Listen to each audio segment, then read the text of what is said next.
നമസ്കാരം. ഞാൻ ഡോക്ടർ ഷിബു നാരായണൻ ജ്യോത്സ്യനാണ്.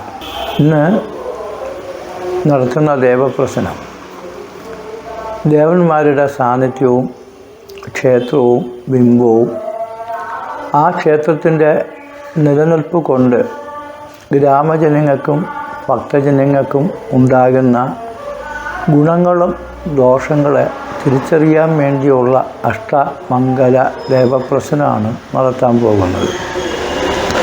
ദേവൻ്റെ ശക്തി എത്രത്തോളം മഹത്തരമായിട്ട് വർദ്ധിച്ചു വരുന്നുവോ അത്രയും ആ ദേശവാസികൾക്ക് വളരെയധികം അഭിവൃദ്ധികളും ഐശ്വര്യങ്ങളും പുരോഗതികളും ഉണ്ടാകും. ദേവചൈതന്യം നശിച്ചു പോകുമ്പോഴാണ് നാട്ടിനും നാട്ടുകാർക്കും ആപത്ത്, അപകടങ്ങൾ, വിഷമതകൾ ഉണ്ടാകുന്നത്. എല്ലാവർക്കും ശ്രീ മുരുകസ്വാമിയുടെ അനുഗ്രഹ കടാക്ഷങ്ങളും ദണ്ഡായുധ പാണിയായിരിക്കുന്ന മുരുകൻ്റെ അനുഗ്രഹ കടാക്ഷങ്ങളും നിങ്ങൾക്ക്, നിങ്ങളുടെ കുടുംബത്തിനും സന്താനങ്ങൾക്കും സഹോദരാദി ബന്ധു മിത്രാദികൾക്കും ഉണ്ടാകട്ടെ എന്ന് ഞാൻ പ്രാർത്ഥിക്കുന്നു.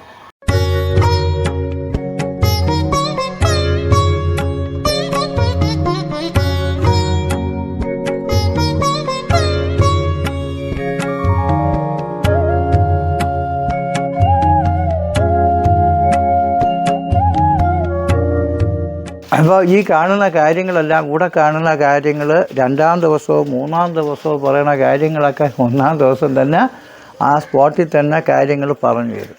മനസ്സിലായോ? അതാണ് എൻ്റെ പോക്ക്. ആരൂഢം കണ്ടുപിടിക്കും. ഗുളികൻ നിൽക്കുന്നതും ചന്ദ്രൻ നിൽക്കുന്നതും രാശികളൊക്കെ ഗണിച്ചാണ് പണ്ട് കണ്ടുപിടിക്കുന്നത്. ഇപ്പോൾ ഗണിക്കേണ്ട, സോഫ്റ്റ്വെയർ കുത്തു കൊടുത്താൽ മതി. വീണാ വേണുമൃദംഗ ശംഖ് പടകദ്വാനാഞ്ചഭേരീരവം ഗീതം മംഗല അങ്കനാഞ്ചഗണികാം ദക്ഷക്ഷതേശോധികം കുർവാ ചന്ദനപൂർണകുംഭകുസുമം മാലാം ഫലം കന്യകാം കണ്ഠാന്തീവസരേരുഹേജ വിദ്യാനിമിത്തം ബുധ. അങ്ങനെ വീണ കൊണ്ടുവരണം, വേണു പുല്ലാങ്കുഴൽ കൊണ്ടുവരണം, മൃദംഗം കൊണ്ടുവരണം, ശംഖ് വിളിക്കേണ്ടതും കൊണ്ടുവരണം കാണും, പലഹാരി മറ്റ വെഞ്ചാമരമൊക്കെ കൊണ്ടുവരണം.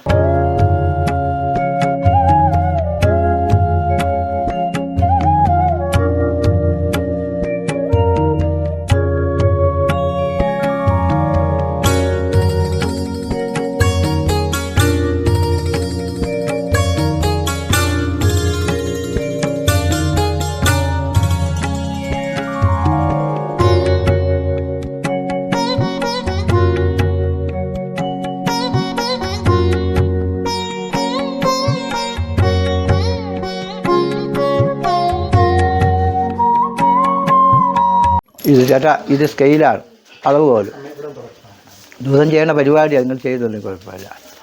ഇത് ഇത്രയും നീളത്തിന് അല്ലെങ്കിൽ ഇതിൽ കൂടുതൽ അല്ലെങ്കിൽ ഇതിൽ കുറവ് രീതിയിൽ നമുക്കിവിടെ ചക്രം വരയ്ക്കണമെന്നാണ്, രാശി ചക്രം.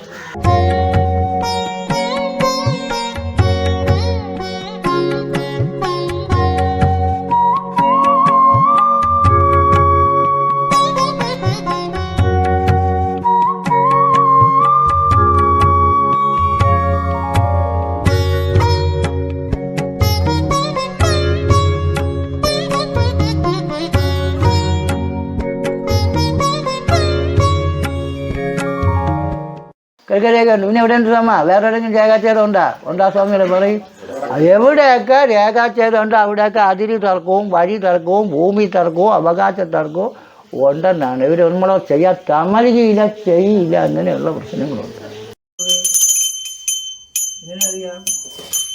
കല്ലുമണ്ണുണ്ടാകണം. ജോഗ്രഫി 9-10 ക്ലാസ് പഠിക്കാണ്ട് കല്ലുമണ്ണുണ്ടാകണം. അങ്ങനെ പഠിക്കുന്ന സാറും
വായിക്കാം വായിക്കാം വായിക്കാം.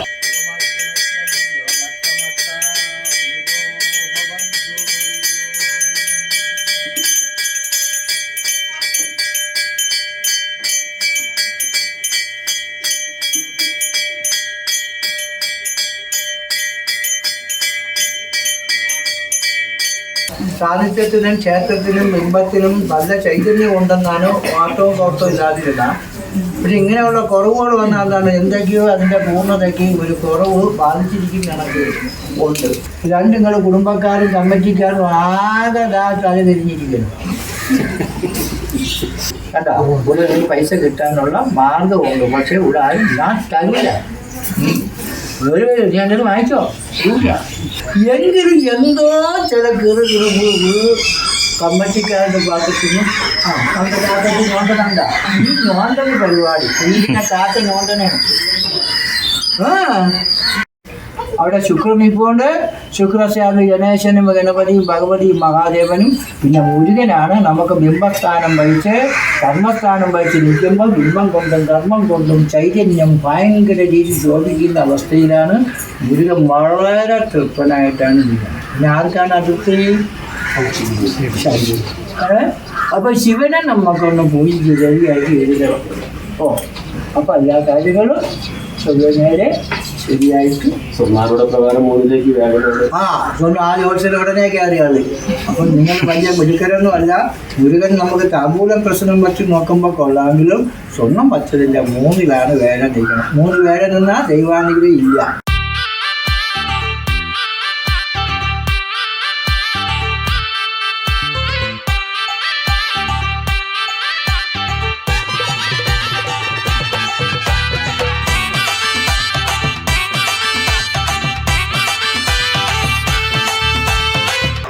ഭഗവാന്റെ കാര്യങ്ങളൊക്കെ നോക്കി രക്ഷിക്കുന്ന കമ്മിറ്റിക്കാരുണ്ട്, കുടുംബക്കാരുണ്ട്, ഭരണക്കാരുണ്ട്. ഇവരൊക്കെയാണ് 2ാം ഭാവം. അപ്പോൾ നിങ്ങളുടെ കമ്മിറ്റി, കുടുംബം, ഭരണം ഇതൊക്കെ നല്ല രീതിയിൽ ആക്കണമെന്നാണ് 2 വെറ്റില വന്നാൽ. 2ാമത്തെ വെറ്റില അവസ്ഥ 2 വെറ്റിലയിൽ 2 വെറ്റിലയിൽ ബന്ധപ്പെട്ട് വന്നാൽ അത്ര സൃഷ്ടൈഹി സൂര്യാദികാനാമുദയോരകൽപ്യോ ഗ്രഹോദയോ യത്ര സലഗ്നരാശി. അപ്പോൾ സൂര്യൻ വന്നതുകൊണ്ട് ഇപ്പോൾ സൂര്യൻ നിൽക്കുന്ന മാസം എന്നറിയാമോ? സൂര്യൻ നിൽക്കുന്ന മാസത്തിനെയാണ് ആ മാസം എന്ന് പറയുന്നത്. കർക്കിടക മാസമാണത്. അപ്പോൾ സൂര്യൻ എവിടെ നിൽക്കും? കർക്കിടകം രാശിയിൽ നിൽക്കും. അപ്പോൾ സൂര്യൻ നിൽക്കുന്നത് കർക്കിടകം രാശിയിലാണ്. അപ്പോൾ അത് സൂര്യൻ നിൽക്കുന്ന രാശി ആരൂഢമെന്ന് പറയും. അപ്പോൾ ആ രാരൂഢം വെച്ച് നമുക്ക് നോക്കുമ്പോൾ അവിടെ ശുക്രനും സൂര്യനുമാണ് നിൽക്കുന്നത്. വേഴം 11 നിൽക്കുന്നുണ്ട്. അപ്പോൾ നമുക്ക് മൊത്തത്തിൽ നോക്കുമ്പോൾ നമുക്ക് ഈശ്വരാനുഗ്രഹം കൊണ്ടാണ് മൊത്തത്തിൽ ഒന്ന് പരിശോധിച്ച് നോക്കണം. അതെങ്ങനെയാണ് മൊത്തത്തിൽ പരിശോധിച്ച് നോക്കണം? സ്വാമി നോക്കിയാൽ അപ്പോൾ മൊത്തത്തിൽ വെച്ചാൽ നമുക്ക് വേഴം 3, 6, 8, 12 ഈ രാശി നിന്നാൽ ദൈവാനുഗ്രഹം ഇല്ല. ഈ കൊല്ലം വേഴം നിൽക്കുന്നത് വരണ മെയ് മാസം വരെ ഇടവൻ രാശിയിലാണ്. ഒരു രാശി ഒരു കൊല്ലം വേഴം നിൽക്കും. പിന്നെ 12 രാശി വേഴനൊന്ന് ചുറ്റിക്കറങ്ങി വരുന്ന കാലത്ത് എന്തൊരു പറയും? ഒരു വേഴവട്ടം. അപ്പോൾ വേഴം ഇടവത്തിലാണ് നിൽക്കുന്നത്. നമുക്ക് ഓരോ രാശി കൊണ്ടും ദൈവാനുഗ്രഹം ഉണ്ടാകുന്ന നാരൂഢോദയ ലഗ്നാംശ ചത്രേതോന്ന് സമ ചത്ര തന്നെ ചത്രപ്രഷ്ടാംഗ രാശി ചന്ദ്രരാശി മകരം. അതിൽ നമുക്ക് സ്വർണ്ണാരൂഢമായത് മീനം. ഉദയരാശി നമുക്കിന്ന് വന്നിരിക്കുന്നത് തുല. അനിഷ്ടാണ് വീടും. അപ്പം 3 നിൽക്കുന്ന ദൈവാനുകൂലം. എന്താണ് ദൈവാനുകൂലം ഇല്ലാത്തത്? ഹരിഭവനെ സഹജേവാ ബൃഹദാമ്പത്യോ സ്ഥിതി. 3 6 വേഴനോ ബൃഹദാമ്പത്യോ ബൃഹത്തായ ഗ്രഹം വേഴനോ ദാമ്പത്യ ഗ്രഹം ശുക്രനോ നിന്നാ സ്ഥിതേ കലഹ. നമ്മളിവിടെ കലഹം കാണിക്കുന്നത് കൊണ്ട് ദേവൻ്റെ അനുഗ്രഹം കിട്ടണില്ല. വിഗതം ചൊവ്വ നിന്നാൽ ചെയ്യേണ്ടുന്ന സമയങ്ങളിൽ ചിലപ്പോൾ ഭഗവാന് നിവേദ്യം സമർപ്പിക്കുന്നില്ല എന്നൊരു പരാതിയുണ്ട്. കറക്റ്റ് സമയത്ത് നോക്കി കൊടുക്കണം. ഡോക്ടർമാർ രാവിലെ ഉച്ചയ്ക്കും വൈകുന്നേരം ആഹാരം കഴിക്കണോ, നമ്മളെപ്പോഴെങ്കിലുമാണ് കഴിക്കണം, നമുക്കത് മതി. പക്ഷെ ഭാവന അത് പോരല്ലേ. അതുപോലെ നിങ്ങളും ഒരു പായസം, വഴിപാട്, പൊങ്കാല ഇതൊക്കെ എടുക്കുമ്പോൾ നട അടയ്ക്കാൻ പോയിട്ട് ധൃതിപ്പെട്ട് നിൽക്കുമ്പോൾ പായസം അരിയൊക്കെ കൊണ്ടുവന്ന് തേങ്ങ കൊണ്ടിട്ട് എനിക്കിപ്പോൾ പായസം നിർത്തി തരണമെന്ന് പറഞ്ഞാൽ പറ്റുമോ? അത് പോറ്റി ഒറ്റയ്ക്കല്ലേ ഉള്ളൂ, കേൾക്കാഞ്ചൊക്കെ ഉണ്ടാ. ഇല്ലെങ്കിൽ പിന്നെ പാവപ്പെട്ട വെച്ചിട്ട് അവിടെ അലങ്കരിച്ചുകൊണ്ടിരിക്കുമ്പോൾ കൂടെ കരിക്കട്ടയായിട്ട് കൊടുക്കും. പിന്നെ പൊരിച്ചതും കരിച്ചതും ഒക്കെ പോകാനും കൊടുക്കേണ്ടി വരും. തന്നെ വീട്ടിലെ പെണ്ണുങ്ങൾ എന്ത് ചെയ്യും? വീട്ടിലെ സാധനം പൊരിച്ച് കരിച്ച് ഊപ്പാട് വരുത്തി പല രീതിയിൽ വീട്ടിലുള്ളവർക്ക് കോരിക്കെടുക്കും. പിന്നെ കലഹം, നിങ്ങളെല്ലാവരും കലഹമാണ്. തന്നെ ഞാൻ ചുമ്മാ പറഞ്ഞല്ല, 10ാം ഭാവാധിപനും ആരൂഢാധിപനുമാണ് കലഹം. 10 പൂജാരി ഉത്സവസ്ഥാനമാണ് കലഹം. അവിടെ പൂജയുടെ കാര്യത്തിൽ നല്ലൊരു പൂജ നടക്കുന്ന ദിവസം ആരെങ്കിലും നമ്മൾ വഴക്കുണ്ടാക്കിയെങ്കിലും ആരെങ്കിലും ഇവിടെ വന്നെങ്കിലും വഴക്കുണ്ടാക്കിയിട്ട് പോകും. പൂജകാലം ഉത്സവം നടക്കുമ്പോഴും ഗംഭീരമായ വഴക്കുണ്ടാവും. പൂജാരിയെ മാറ്റണമോ ശരിയല്ല എന്ന് പറയും. പാറ്റിയെ ഓർത്തിക്കണം, പാറ്റിയുടെ ചാവ് ഇഷ്ടംപോലെ കിട്ടും.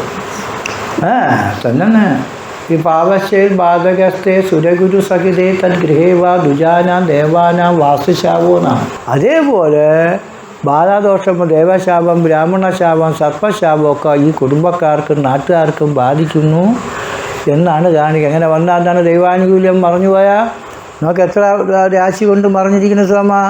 മീനൻ രാശി ഒറ്റത് മീനൻ രാശി ആരൂഢം 3 മറിഞ്ഞ്, ഉദയം തുല അതിൻ്റെ 8 മറിഞ്ഞ്, ലഗ്നാശം ധനുരാശി അതിൻ്റെ 6 മറിഞ്ഞ്, ധനുവിൻ്റെ 6 ഇങ്ങനെ, വൃശ്ചികം ചതുരാശി അതിൻ്റെ 7 നിൽക്കുന്ന കൊള്ളാം, കർഷാംഗ രാശി കുറിച്ച് അതിൻ്റെ 7 നിൽക്കുന്നത് കൊള്ളാം, ചന്ദ്രരാശി മകരം അതിൻ്റെ 7 മകരത്തിൻ്റെ 5 നിൽക്കുന്നത് കൊള്ളാം. അപ്പോൾ ഇവിടെ 6 രാശിയിൽ 3 രാശി കൊണ്ട് ദൈവാനുഗ്രഹമുണ്ട്, 3 രാശി കൊണ്ടില്ല. അപ്പോൾ എത്ര ശതമാനമായി? പകുതി, 6ൻ്റെ പകുതി 3, 50% ഗുണം ഉണ്ടെന്ന്. കലകവും വിരോധവും ശത്രുതയും മാറാൻ എന്തൊരു പരിഹാരമാണ് ചെയ്യണത്? രവീ നിഷേവ ഗണനാഥ ഹോമ ഭാഗ്യൈക്യമത്രസൂക്തജപാഹം അവന്നവർത്തൈ ധനദാനവൃത്തൈ ദിവ്യാഭിഷേകാധികമത്ര ശുദ്ധൈ ഗണപതി ഹോമം, ഭവസേവ, മൃത്യുഞ്ജോമം, ഭാഗ്യസൂക്തം, ഐക്യമത്ര സൂക്തം മുതലായ ജപങ്ങൾ നടത്തിയ നമുക്ക് നല്ല. അതുപോലെ ദൈവാനുകൂല്യം മറിഞ്ഞു പോയാൽ നിങ്ങൾ വേഗം 3, 6, 8, 12 നിന്നാൽ പകല് ദൈവാനുഗ്രഹം ഉണ്ടെങ്കിലും ഒരു ഓട്ടിന് തോറ്റു നിങ്ങൾ ഇലക്ഷന് പോയാൽ ഒരു മാർക്കും കൂടെ കിട്ടിയിരുന്നെങ്കിൽ class, rank, distinction, A+ selection എല്ലാം കിട്ടിയിരുന്നു. റാങ്ക് ലിസ്റ്റിൽ കിടന്നാലും ലിസ്റ്റ് ക്യാൻസലായി പോകും, ജോലി കിട്ടാൻ തടസ്സം വരും. കിട്ടിയ നല്ല ജോലി കളയിട്ട് വരും. ഒരു രാജ്യത്തിൽ ഉറച്ചു നിൽക്കില്ല, ആര് പറഞ്ഞതും കേൾക്കില്ല. അതേപോലെ വിവാഹം നടക്കാൻ തടസ്സം. നിങ്ങളെ പലവർക്കും പെണ്ടാറ്റിയും മാപ്പിളയൊക്കെ കലവിച്ചു പോകാനും മരിച്ചു കളയാനും തോന്നും. മാപ്പിള, അച്ഛൻ, അമ്മയൊക്കെ കലവിച്ചു, കുടുംബ ബന്ധങ്ങൾ തെറിച്ചു. ദുർമരണം, അകാല മരണം, അപകട മരണം, സന്തതി മരണം, ഭ്രാന്ത്, അപസ്മാരം, ഉന്മാദം, അംഗവൈകല്യം ഇതൊക്കെ കൊണ്ട് ആ കുടുംബമേ നശിച്ചു, അമ്പലമേ നശിച്ചു, അമ്പലക്കാരെ നശിച്ചു. അതുകൊണ്ട് ഇത് പാടില്ല. ഒരു അമ്പലം നന്നാകുമ്പോഴാണ് ആ നാട്ടുകാരും കുടുംബക്കാരും എല്ലാം വളരെ ഉയർച്ചയിൽ വരണത്. അമ്പലം തകർന്നു പോകുമ്പോഴാണ് നാട് നശിക്കണത്. മനസ്സിലായോ? അപ്പോൾ നമ്മുടെ നാട് നന്നാവണം, നശിക്കണമെന്ന് വെച്ചാൽ ഇവിടെ ഈ അമ്പലം വന്നതിന് ശേഷം കുടുംബക്കാരും നാട്ടുകാരും നന്നായിട്ടുണ്ടോ നശിച്ചുണ്ടോ നിങ്ങളുടെ അനുഭവം തന്നെ നോക്ക്. പിന്നെ നമുക്ക് 5 ഗുളിക നിൽക്കണം. ഗുളിക 5 നിന്നാൽ മന്ത്രതന്ത്രാദികളുടെ കാര്യവും ബിംബ സാന്നിധ്യമാണ്. അപ്പോൾ ഇവിടെ നിങ്ങൾ പറയണത്, ഞാൻ പറയണത് ഇപ്പോൾ ഇവിടെ കൊണ്ടാവും, നിങ്ങൾ അല്ലെന്ന് പറയും. ബിംബസ്ഥാനത്ത് ചൊവ്വ ബലവാനായിട്ട് ഭാവത്തെ നോക്കിക്കൊണ്ട് ആ ഭാവത്തിൻ്റെ നിന്നാൽ ഇവിടത്തിനായിട്ട് പ്രതിഷ്ഠിച്ചിരിക്കുന്ന വിഗ്രഹങ്ങളും സ്ഥാനങ്ങളും ചൈതന്യങ്ങളൊക്കെ ഉള്ളതാണ്. പക്ഷെ എന്നാൽ ഗുളിക നിന്നാൽ എന്താണെന്നറിയാം, രോഗി ക്ഷതാങ്കോ ഗുളികേറ്റനുസരിച്ച് രോഗിയായി പോയോ ക്ഷതം സംഭവിക്കുകയോ ചെയ്യുന്നു. അപ്പോൾ ഇവിടെ ഈ ബിംബസ്ഥാനത്ത് ഗുളിക നിന്നാലും മന്ത്രസ്ഥാനത്ത് ഗുളിക നിന്നാലും ഈ ഭഗവാന്റെ അർച്ചനാ വിഗ്രഹമോ മുഖമോ അല്ലെങ്കിൽ സാന്നിധ്യ പുഷ്ടി ഉണ്ടായിരുന്ന ചില ശൂലമോ വടിയോ എന്തെങ്കിലുമൊക്കെ ഇവിടുന്ന് ചൈതന്യം ഉള്ളത് നഷ്ടപ്പെട്ടു പോയിട്ടുണ്ടോ, ആരെങ്കിലും എടുത്തുകൊണ്ട് പോയിട്ടുണ്ടോ, മാറ്റിക്കൊണ്ട് പോയിട്ടുണ്ടോ, എന്താണെന്ന് ഒന്ന് അറിയണം. കാരണം ഒന്നല്ല ഇവിടെ എങ്ങനെ ഒരു തന്നെ സാധനം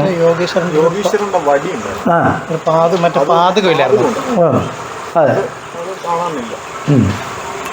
അപ്പോൾ ഈ യോഗീശ്വര ചൈതന്യം ഉള്ളത് തന്നെയാണ് അഞ്ചാമത്തെ രാശി നിൽക്കുന്നത്. അവിടെ രാഹു നിൽക്കുമ്പോൾ വേറെ ഒരു കുഴപ്പമുണ്ട്. നാഗരുടെയും വൃശ്ചിക രാശിയാണ് നീചാർച്ചിത കീടക എന്നാണ്. നമ്മളിപ്പോൾ പടിഞ്ഞാറോട്ട് നോക്കിയാണിരിക്കുന്നത്. വൃശ്ചിക രാശി പടിഞ്ഞാറ്. ഇതിൻ്റെ പടിഞ്ഞാറ് ഭാഗത്ത് മരം, കാവ്, അതിൻ്റെ മണ്ടയിൽ മൂട്ടിൽ ഏതെങ്കിലും കല്ലൊക്കെ എടുത്ത് വെച്ച് നാഗരെ സങ്കല്പിച്ച് പ്രതിഷ്ഠിച്ച ചില ശിലാബിംബങ്ങളും കിണറ്റിലാ കിടക്കണമെന്ന് പറയും. കാരണം ഈ വൃശ്ചികം എന്ന് പറയുന്നത് കൂപമാണ്, കിണർ. கருணையே உருவமான கந்த சுவாமி தெய்வமே, கருணையே உருவமான கந்த சுவாமி தெய்வமே, உன் கழலடியை காணவே நான் வந்தேன், உன் கழலடியை காணவே நான் வந்தேன். முருகன் வேலுண்டு வினையில்லை, மயிலுண்டு பயமில்லை, புகனுண்டு குறைவில்லை மனமே, கந்தனுண்டு கவலை இல்லை மனமே. கருணையே உருவமான கந்த சுவாமி தெய்வமே, கருணையே உருவமான கந்த சுவாமி தெய்வமே, கருணையே உருவமான கந்த சுவாமி தெய்வமே, உன் கழலடியை காணவே நான் வந்தேன், உன் கழலடியை காணவே நான் வந்தேன். முருகன் வேலுண்டு வினையில்லை, மயிலுண்டு பயமில்லை, புகனுண்டு குறைவில்லை மனமே, கந்தனுண்டு கவலை இல்லை.